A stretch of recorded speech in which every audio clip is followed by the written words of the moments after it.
Ladies and gentlemen, my name is Hermann and I'm a radiologist from Berlin. I'm specialized in musculoskeletal diseases. Today's lecture is about imaging of the sacroiliac joints and the different advantages and disadvantages of the imaging modalities. Starting with digital radiography. The most commonest projection is the anterior-posterior projection. As you can see here, it results in a survey of all the pelvic bones, including the sacroiliac joints, the hip joints, and the symphysis. In certain circumstances, oblique views are performed, for instance, the Ferguson view. In the Ferguson view, the X-ray machine is tilted in 30 degrees angulation. The resulting image allows for better delineation of the sacroiliac joint, but hip joints and symphysis are magnified. In the Ferguson view, the joint contours of the sacroiliac joint are better delineated and there's no blurring of the joint space, as you can see it sometimes in the AP view of the pelvis. You need to note that the anterior part of the joint is projecting lateral, while there's the dorsal part of the joint in a medial projection on each side. So what can we see on these radiographs? Usually X-rays of the sacroiliac joints are done with the question of chronic sacroiliitis in our institution. Chronic sacroiliitis is characterized by three findings that are sclerosis, erosions, and ankylosis. It may be difficult to find these lesions on an AP X-ray. For instance, here you may see there is some erosion at the sacroiliac joint on the left side and maybe also mild sclerosis, but it's not very clear to see. There are more advanced stages where we clearly can see the sclerosis of the bone and also the irregular joint contour that resembles erosion. Also, fusion of the joint as it occurs in axial spondyloarthritis may be seen. Chronic sacroiliitis is graded according to the modified New York criteria, and here you can see a table with the 5 different grades. These gradings are very important for rheumatologists as they make the distinction between early cases that have only suspicious changes or minimal abnormality and more advanced cases with clear widening or narrowing of the joint space and also ankylosis. The different destruction patterns of the sacroiliac joint can be better appreciated on this slide, where there is clearly on grade 1 only slightly changes with minimal sclerosis. In grade 2 there may be single erosions, but they are hard to detect. In grade 3 we have the typical blurring of the joint with a massive sclerosis, and in grade 4 we have full ankylosis of the joint. Another imaging modality that is used for the sacroiliac joints is computer tomography. Computer tomography allows for a detailed visualization of the bony surfaces.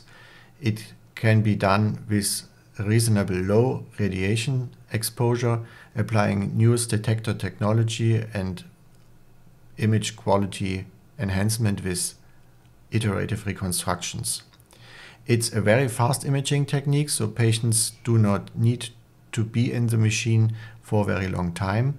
And due to the thin slices, you can do reconstructions in the three-dimensional room in order to have the view that exactly meets your needs.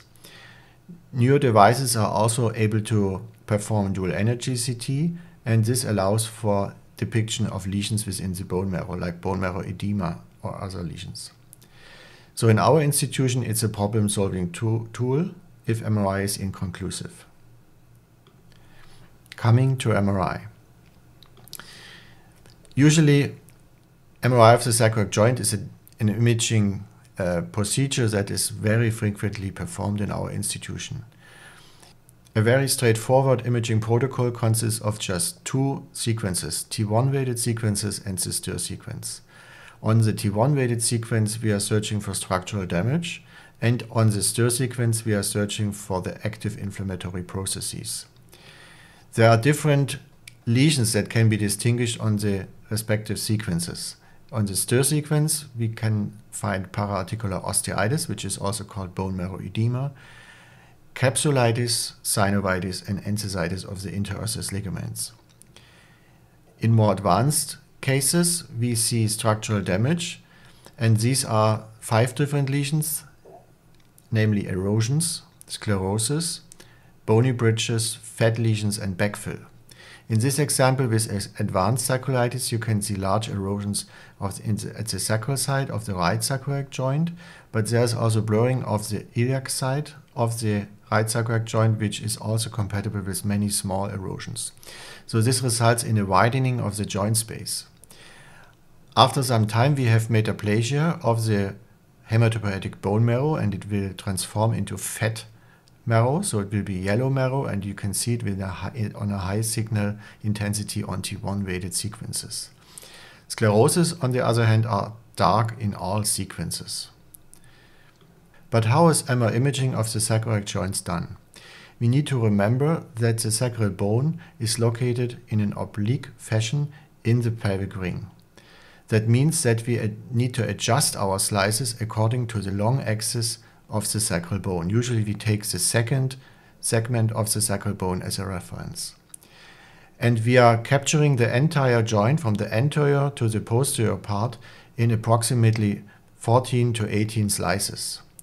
It is very important to capture the most anterior portion of the joint, so take a note that you go far into the small pelvis. You start in the anterior slice and go to the middle of the joint, where you can see the cartilaginous joint from the anterior joint capsule to the posterior joint capsule. If you move further in the imaging slices, you will see that now we have a distinction between the cartilaginous part of the joint, that is seen in the more cranial part, and the fibrous part of the joint, the so-called ligamentous part of the joint, that is more posterior to it, and it usually has a wider distance between the sacral bone and the iliac bone.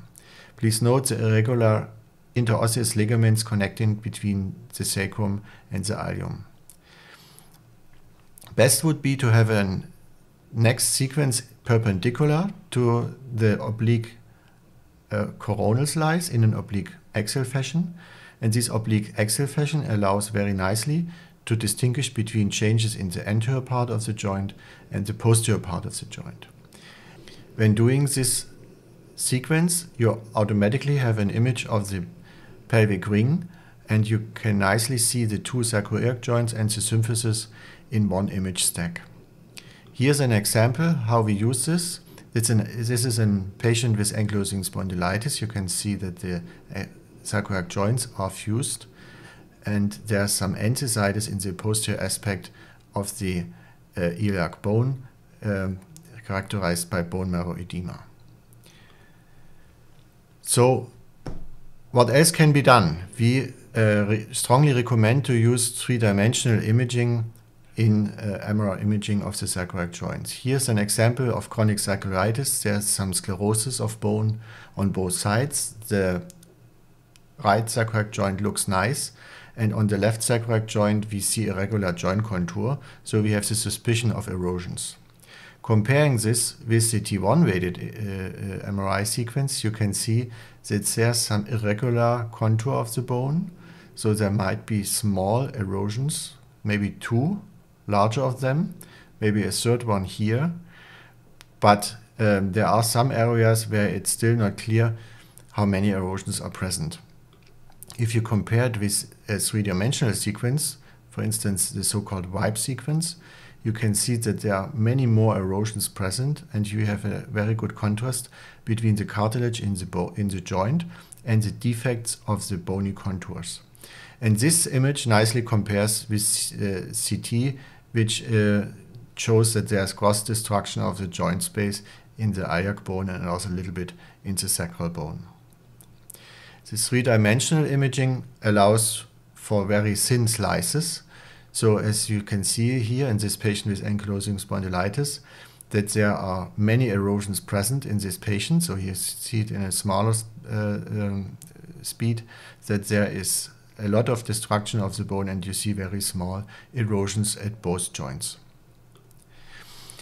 You can even add new techniques like susceptibility weighted imaging to MRI. Here you can see a standard T1 weighted image.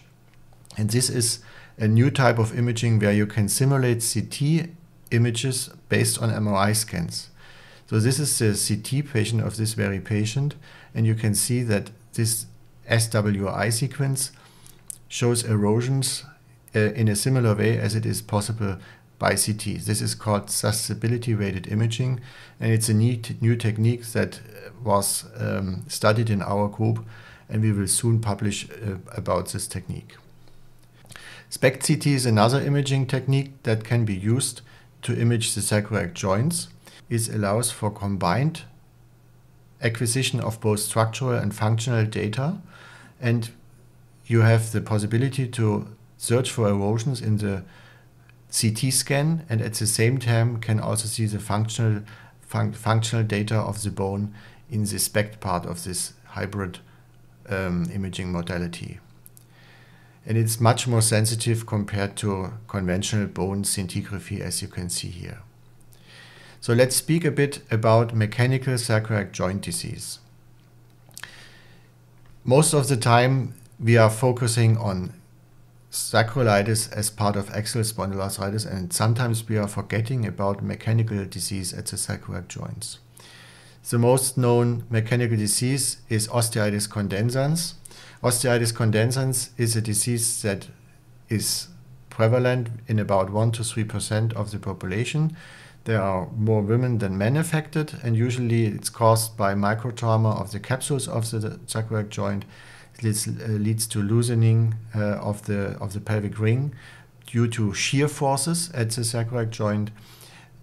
There are most women affected, mostly during pregnancy and delivery, if there are especially large childs delivered, and also men may have the disease if they are very active in sports or at work, or if they are have a very high body mass index. So usually in osteitis condensans you see just small spots of edema at the capsule of the sacroiliac joints. Later on you may see that there's also sclerosis of the bone. Here in Germany we call it triangular hyperostosis, but both terms refer to the same disease that is most known as osteitis condensans. Please note, it's not just a disease of the iliac bone, it's also a disease of the sacral bone. Here's another example where you can see it affects the inferior joint capsule and is also present in the most anterior slices. So this is not a sacroiliitis, that is osteitis condensans, because the inflammation is only visible in the anterior slices of these joints. Imaging of the sacroiliac joint is rather complex, and you need to train your eye in order to know more about the joint.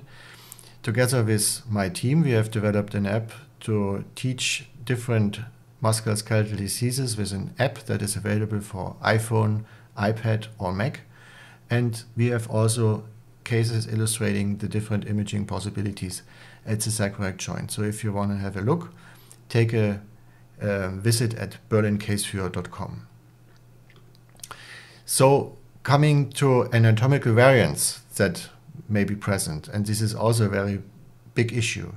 We see here bone marrow edema at the lower aspect of the sacroiliac joint in a patient who is 49 years of age, EB27, and has inflammatory back pain. So she would be a good candidate for axial spondyloarthritis. Taking a closer look at the T1 images of this patient, you can see the cartilaginous portion of this joint in the cranial aspect of this image, but the further back you go, you see there is bright signal in the joint space. And this bright signal is in fact fat adjacent to the interosseous ligaments. So here we are already in the fibrous part of the joint, and we can see here that there's again a small joint forming between the iliac bone and the sacral bone, and this is an accessory facet of the joint that cannot be seen on X-ray, but that can be seen very good on CT. So it's an accessory joint facet, and that is one of the more commonest reasons for bone marrow edema near the joint capsules. These anatomical variants are studied in more detail by our group. We are gaining increasing knowledge about the different forms of the sacroiliac joints. In total, there were 6 different forms of the sacroiliac joints defined by a Greek research group in 1999. And my colleague, Dr. Ziegler, found out that there's a large dependency on gender of the different variations of the joint, and we are currently investigating the association of the joint form with different mechanical diseases. Also, we are now more and more aware that sometimes sacroiliitis is falsely diagnosed because we are mistaking severe forms of osteoarthritis for inflammatory sacroiliitis, especially in patients that have a typical form of the joint, like here in this iliosacral complex. Coming to the end of my lecture, I would like to summarize my slides. I think all imaging modalities have their role in the workup of patients with low back pain. X-ray is not dead because it's a very low cost imaging method, can be acquired very fast, and you can see also the different joints adjacent to the sacroiliac joint, like the hip joints and the lumbar spine. MRI is usually the method that is done most frequently, is especially good to detect active disease, being it inflammatory sacroiliitis or mechanical disease. CT is used as a problem-solving tool in our institution and I think worldwide, and it also allows for planning of surgical procedures. And I would like to stress again that osteitis condensans and anatomical variants are very prominent and should always be in the list of differential diagnosis. Thank you very much for your attention.